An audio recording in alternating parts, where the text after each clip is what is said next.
What is up, you guys? Welcome back to my channel, and if you're new here, just welcome. My name is Gemma Jade, but today we are going to be discussing the grinning men. I'll just jump right in here and tell you guys all about a trend I've been seeing in encounter stories on the internet, and also that I've been hearing firsthand. There are regular people like me and you who are going about their daily lives and minding their own business when something extraordinary happens. This is always how things happen though, isn't it? I mean, most of the time when we have any kind of strange otherworldly encounter, we are simply minding our own business and had no idea that it was coming. So what's happening to these people? They are all coming across an entity. This entity is male and looks like your average ordinary human, except for one thing that really stands out: an ear-to-ear and somewhat maniacal smile seemingly plastered permanently to their face. Aside from the smile, the look of this humanoid creature varies greatly, just like the look of one man to the next in your ordinary and everyday life. A lot of the encounters are with seemingly normal men who otherwise wouldn't make you bat an eye or look twice. Do you guys know though, and I just realized it, which is why I'm bringing this to you now and putting Jack the Ripper on hold. There have been many reports of quote-unquote grinning ghouls who have had some sort of connection or other with all of the missing people we talk about here on this channel. And while I'm not bringing that to you today, it is coming because I couldn't believe the connection, but I'm still kind of making them. So give me a little bit of time on that one. I'm talking about the ones in the woods and forested areas of the world, mainly though they're known to be associated with the missing in North America. I spoke to you guys at length, both in a video and in my general ramblings here on this channel, about INDRID, and one of the nicknames he was given was the Grinning Man. It's not just him though, and that's what's terrifying me really badly right now. It's downright disturbing and creepy just to think about it. Just a refresher in case you're new to all of this and don't know anything about INDRID, I'll leave a link to the video I did on him in the description box, and a quick Google or YouTube search will bring you a plethora of information, albeit most of it made up for shock value, likes, and views. INDRID is said by some to be connected to the Mothman sightings in West Virginia, in Point Pleasant specifically, way back in 1966 and 1967. INDRID's cold stare was that of a never-ending and ghoulish grin plastered on his face which never rested. There's recent sightings of INDRID too, and believe me, as soon as I find enough credible information to do a video on those, I'll bring you them as well. It's said to be really bad for those who cross his path now, more so even than those who crossed his path way back in the day. I never understood why he got such a bad rap other than the creepy, eerie, ear-to-ear grin. But there are those who say he's evil and either an MIB, an ET, or both. I still don't have really an opinion on that, but I'm still researching. I bring INDRID up because this is the type of grin we will be discussing today, and I know many of you are familiar. Let's look at some other entities who, more and more, are being said to have this supernatural smile of sorts. How about we start with the Hat Man, because of course he isn't terrifying enough to those of us who are unlucky enough to cross his path. Then again, we don't really cross his path, now do we? He comes to us, usually in the dead of night, and terrorizes us, feeding off of our fear and pain. I talked about this guy at great length on this channel, and recently too. He is a major topic of discussion in my new book I'm finishing up. However, that is the shadow person Hat Man, and what I'm going to tell you now is going to shock many of you. I can already see the comments. There is another Hat Man who is coming out of wherever he was hiding and starting to appear more and more to people as time goes by. This particular Hat Man seems to be a flesh and blood being, a humanoid who is bipedal and also looks just like a regular man, mostly anyway. He is said to always have a black beard and be wearing a black suit, usually one that's out of fashion for the time. He is usually wearing a long black trench coat of sorts, which is sometimes described as a long black cape. Obviously, he has a hat, and this is what one would think would stand out the most. I mean, aside from baseball caps or maybe beanies in the winter, who wears hats anymore? Not the nice-looking, gentlemanly-like top hats, anyway. This entity wears all different types of hats, and while I by no means believe there is only one of these particular entities appearing to all different people all the time, I do believe he changes his hat from time to time in order to help confuse the victims and perpetrate the illusion. The type of hat ranges from top hat, fedora, and even, though much rarer, the cowboy hat. A lot of these particular visitations happen when the person or victim is in some type of altered state. While this altered state isn't always sleep paralysis, that's how our first witness did in fact encounter this other version of Hat Man. Our first witness' name is Angelica, and her encounter took place in September of 1994 in Leominster, Massachusetts. At first, Angelica had all but forgotten her encounters with this scary and strange, creepy entity, but for a few weeks, 16 years later, in 2010, she began to have recurrent nightmares about him. It was like it all came flooding back to her, seemingly random and out of the clear blue sky. She was asleep one night when this entity manifested itself, appearing to her at the foot of her bed with a very ominous smirk on its face. All it did was stare, but honestly, especially considering Angelica was now in a state of total paralysis, that's all it had to do. As soon as she was able to remove herself from the grip of the paralysis and wake up completely and fully, the Hatman entity was gone.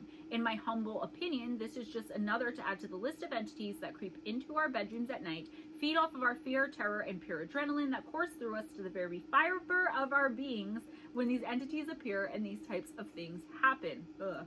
The name J.P. Parrow may be familiar to some of you, as she has had many an otherworldly encounter with extraterrestrials and UFOs. In May of 1967, somewhere in upstate New York, she was a radio host for the station WBAB. One morning, as the sun was just breaking through the darkness of the night before, Jay decided to go for a walk in her small and somewhat seemingly sinister and shadowy town. She walked past a dark alley and saw a woman in black right there in front of her. Almost before she could even register what was happening or what she was seeing, as I'm sure she had to think for a second on whether or not she was in fact awake and not in some sort of seemingly real living nightmare, a black Cadillac pulled up completely out of nowhere. As most of us already know, this is the calling card of the MIB and WIB alike. So, this beautiful but really old-fashioned black Cadillac pulls up and comes to a screeching stop right in front of our witness and the woman in black. The doors open and out comes an extremely shady-looking character.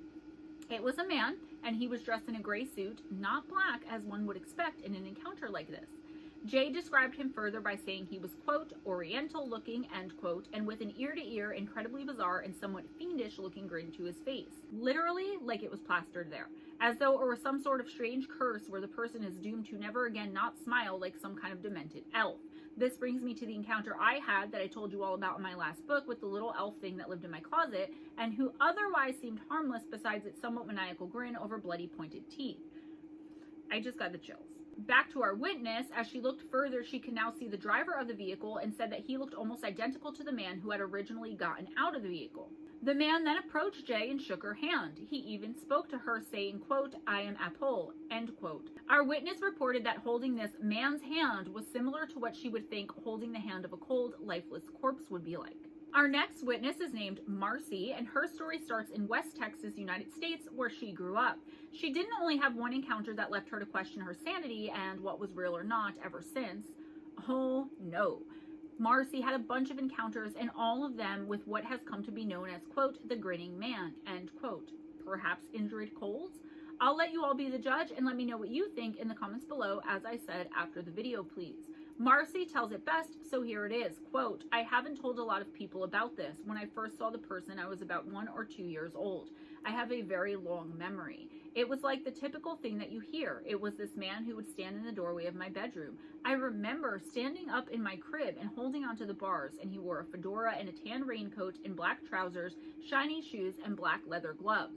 His face wasn't like someone who had been burned, but he just stood there and he would grin. There was nothing friendly about the way he was grinning. It was horrible, emotionless, didn't blink, and he came off and on for a few years, end quote. Okay then, because that's all we have, moving on. I cannot, in good conscience, do a video about the grinning man or man without mentioning the actual and known story of someone who really did meet INDRID cold. Not only that, but who built a relationship with him over decades and who even let his own family see this strange-looking man. Woody Derenberger was the first known person to encounter this entity. In November of 1966, at about 6 o'clock at night, Woodrow Woody Derenberger was driving home from his job at JCPenney, where he worked as a sewing machine salesman. The job was in Marietta, Ohio, and he was driving home to his farmhouse in Mineral Wells, West Virginia, on a very grim-feeling and dreary-looking night. There was a light mist of rain falling, which was making everything seem as though it were shrouded in some air of mystery. Woody came to the intersection of Interstate 77 and Route 47, and as he did, he swerved quickly over to the side of the road. He thought a large tractor-trailer truck was tailgating him, seemingly without its lights on, which was quite unnerving to him, so he pulled over in order to let whoever this was behind him pass him. As he looked in his mirrors to make sure this thing was passing him, he saw, quite unbelievably, that it had taken flight and seemingly rolled right over his small panel truck. This wasn't a tractor-trailer at all, but a charcoal gray-colored UFO, and it had been following Woody without its lights on for most of his drive home from work. The craft touched down right in front of Woody, giving him almost no time to stop and no room to get around it. He was stuck, and he became even more fearful when the hatch opened to the thing and a figure stepped out. This entity looked just like any other human male Woody had ever seen except for one thing. As Woody would later describe it, the quote-unquote man had a, quote, beaming smile, end quote. Woody said that this grin absolutely terrified him and that the man seemed to be dressed all in dark clothing. You can hear the rest of this somewhat remarkable and fantastic journey of Woodrow Derenberger, the entity who called itself INDRID Cold, and Woody's family in the video I made specifically about him, about INDRID Cold. I'll leave it in the description box. The Maxwell family decided to spend the entire summer of 1987 at a friend's house in Menlo Park, California, and see all the sights in, near, and around the San Francisco area. They had an absolutely fantastic time, and on the way home, they decided to stop and see the sights all up and down Highway 101. The family had decided they would take the trip home by car and by driving through the night. They thought they would be doing themselves a favor, figuring the roads would be less busy and less well-traveled in the middle of the night. They couldn't have known how wrong they were and how perilous this one, seemingly insignificant decision would end up being for them. They drove for a couple of hours, and at one point they spotted a strange light in the sky. All 4 family members saw it, and all 4 of them described it as being a bright green ball of light the size of an average beach ball and was approximately 60 feet above their car. The thing hovered over the vehicle, going back and forth for a few miles. At first, the family was pretty excited. They understood they were experiencing something very special, and in the beginning they weren't at all fearful. However, it wasn't long at all before things took a very scary and disturbing turn. They seemed to have made it home without further incident, and they were back home on a Sunday, giving the adults an extra day of rest before returning to work and the children to school. The Maxwell's teenage daughter was sitting out on the front porch of the family home and listening to music on her Walkman cassette player, 1987 guys, when she noticed a creepy and strange-looking man standing on the street across from her and her house. Aside from a white shirt, the man was dressed all in black, right down to his black gloves he wore on his hands. The most uncomfortable and scary thing for this young woman, though, was the, quote, odd smile, end quote, the random stranger wore across his face for the entire time he was there, never changing that very peculiar and very eerie expression. The young girl was upset and freaked out, so she went inside and got her father and explained what had happened. All of this happened quite quickly, in a matter of only 3 minutes or less, but when they went back outside, of course, the guy was gone. Last, but certainly not least, we have the case of Alistair Baxter. Alistair had a lifelong interest in sea serpents and lake monsters and all of the legends and lore that go with such elusive creatures.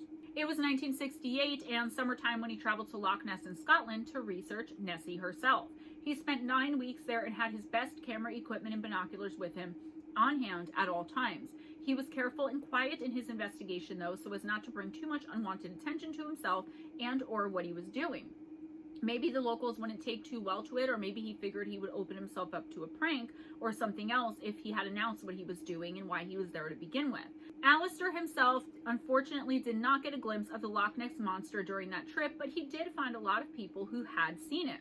At about the 5-week mark, something quite interesting happened. Mr. Baxter was woken up in the middle of the night by a bright ball of light, which he later said was quite small, and which was also emitting a strange and sort of cryptic humming sound. It was the shape and size of a regulation football and was hovering about 15 feet off of the ground. I should have mentioned that he was staying in the woods in a tent, and this thing was circling the woods and the trees that were surrounding the tent. Without any warning, and all of a sudden, this ball of light shot hundreds of feet into the sky above his modest tent, and it hovered there right over the Loch Ness waters. It was all of a sudden completely quiet in the woods, as if everything had suddenly gone mute, and there was also no more humming noise emanating from the ball of light either. Those of us who have had any kind of strange experiences in the woods know of this eerie and some seemingly deathly silence. It always makes me feel like there is some apex predator lurking somewhere, something the animals are far more fearful of than me, or any other mere mortal human being for that matter, including Alistair Baxter. Although extremely perplexed and wondering what in the world was going on, instead of reaching for his camera and high-powered binoculars, he was struck with the overwhelming urge to go right back to sleep and capture and investigate nothing. This is what he did, and I believe it was telepathic hypnotic suggestion. This is another thing a lot of us experience regularly, but unless we are super duper self-aware, we won't even notice it happened, because the way that they work is, though completely random and oftentimes nonsensical, they're made to make us think the suggestion is actually our own thoughts. So how would you be able to tell the difference if you're not someone who's like really aware? The next thing Baxter remembers is opening his eyes and it suddenly being daybreak. He was a little confused but not really scared or anything anymore, and he went back to his normal morning routine. He used the bathroom and then went about cooking himself breakfast. When he was just about done eating, seemingly out of nowhere came 3 men dressed in all black suits. They were standing directly outside of his tent and were asking him questions about if he had seen anything the night before and what he remembered, if anything. Alistair swears that upon telling the men he hadn't seen anything unusual the night before, one of the MIB turned to the two others and on his face was a, quote, strange smile, end quote. This one gives me the absolute creeps because, like, I don't know, why did he look at the other ones and smile maniacally like this? These grins to me are sickening and evil, and I can think of nothing else but the evil, bloody, and jagged-toothed troll that visited me in my room so long ago. Anyways, after making this bizarre smiling face, the man then turned back to Alistair Baxter and told him, quote, we may return, end quote. With that, the three men turned and walked off into the woods, and Alistair Baxter never saw or heard anything from or about them again. So apparently they didn't return.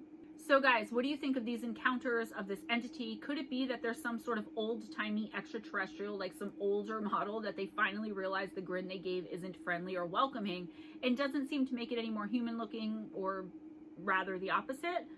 What I mean is, could these entities have been some sort of early human prototype by extraterrestrials and they're trying to fit in with us humans here on Earth without being noticed? I have a few more recent stories in the last 20 years or so, which I'm compiling for a part 2, and I think that those are the scariest of all because it shows that whatever this phenomenon is, it still does exist to this day. That's all I have for you today, guys. Please give this video a big thumbs up if you enjoyed the content, spread the love by sharing this video, and subscribe if you haven't already. Please be sure and check out the description box for the other video on INDRID Cold, maybe some other MIV videos as well. Donations to the channel, PayPal, Patreon, Cash App, Varo, and Amazon wishlist gift link where you can purchase decks or crystals or whatever is on there and just send it to me as a gift. I really appreciate all of you guys who donate either financially or through the wish list. It makes all the difference and I totally appreciate you. As right now I live on donations. My website, GemmaJadeOracles, will be up within the next week and a half at the very latest. Until then, if you want to order a manifestation spray or some of my spiritual helping boxes, if you want to get a personal reading, either an hour video or a remote 7 to 10 cards, please hit me up, GemmaJadeParanormal@gmail.com, MoonBearOracle@gmail.com. Either one of those. I'm going to be in TMP Magazine again for the Halloween edition. He also recently made a coloring book where I'm a page that you guys can color, which I'm waiting to get because I'm super excited about it. Guys, join me in Ghost Dragon ZW every Wednesday night from 7:15 to 11:15 p.m. Eastern Time, as long as we still have people to read for, where we do live intuitive oracle. I pick a random deck and a random card, and I will read for you. Be kind to each other, guys. It doesn't cost anything. Be kind to yourselves, and never accept anything less than others being kind to you. Always go in grace, smile at a stranger, and I'll see you guys next time.